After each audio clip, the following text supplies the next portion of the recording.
في قضايا مهما المحكمة تحكم ومهما الحكم يبقى قاسي بتفضل علامة سودة جوه القلب. قضايا ما بتخلصش لما القاضي ينطق بالحكم، لكن بيكمل في عقل كل واحد سمعها سؤال واحد بيفضل يطاردك: ازاي ده حصل؟ وازاي محدش شاف؟ وازاي الخطر كان قريب قوي للدرجة دي؟ قضيتنا النهاردة مش قصة خيال ولا حكاية بتألفها، دي جريمة حقيقية حصلت في مصر وهز كل اللي عرف تفاصيلها. قصة بتفكرك إن الخطر مش دايما مستنيك في الشارع، أحيانا بيبقى قاعد معاك على نفس السفرة وتحت نفس السقف في قرية هادية تابعة لمحافظة المنوفية، ناسها على باب الله والكل عارف بعضه. في بيت قديم كانت عايشة نادية مع أمها وأخوها الأصغر كريم. نادية بنت بسيطة طيبة زيادة عن اللزوم، بتخاف تزعل حد وبتستحمل كتير، لكن الدنيا ما كانتش حنينة معاها. العرايس بتتخطف والسن بيجري ونظرات الشفقة بتزيد يوم بعد يوم.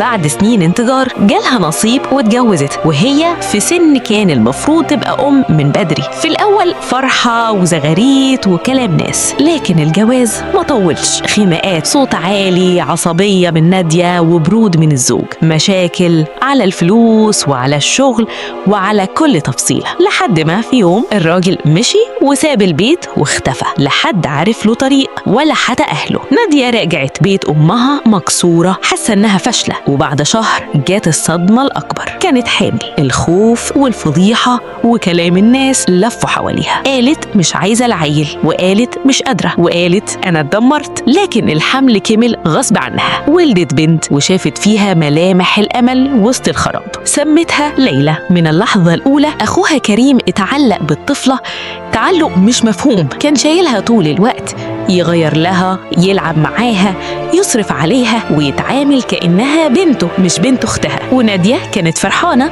إن في حد واقف معناها. بعد سنة الأم تعبت ومرضت وسابت الدنيا، ومن اللحظة دي البيت بقى فاضي من الأمان، وليلى بقت محور حياته، خصوصا كريم اللي بقى مسيطر ومتحكم زيادة عن الطبيعي. فرصة شغل جات لكريم في القاهرة. في الأول كان بيروح ويرجع، وبعدين قرر ياخد ليلى معاه بحجة إنها تتعلم وتعيش أحسن. ومن هنا بدأت العزلة. كريم منع ليلى من المدرسة وقال خايف عليها، منع الاختلاط، منع النزول، منع الصحبة. البيت بقى سجن وليلى بقت أسيرة. كبرت جسما لكن عقلها واقف عند اللي اتزرع فيها، الخوف والطاعة والسكات. في ليلة كريم رجع متأخر، ريحته محكولة وعينيه مش مظبوطة، دخل أوضة ليلى قمت مفزوعة، فاكرة خناقة أو ضرب أو شتيمة، لكن اللي حصل كان أبشع من أي كابوس. جريمة كسرت الطفولة والأمان وكل معنى للثقة، والأبشع إنه بعدها اتصرف ولا كأن حاجة حصلت. ليلى حاولت تهرب مرة واتنين،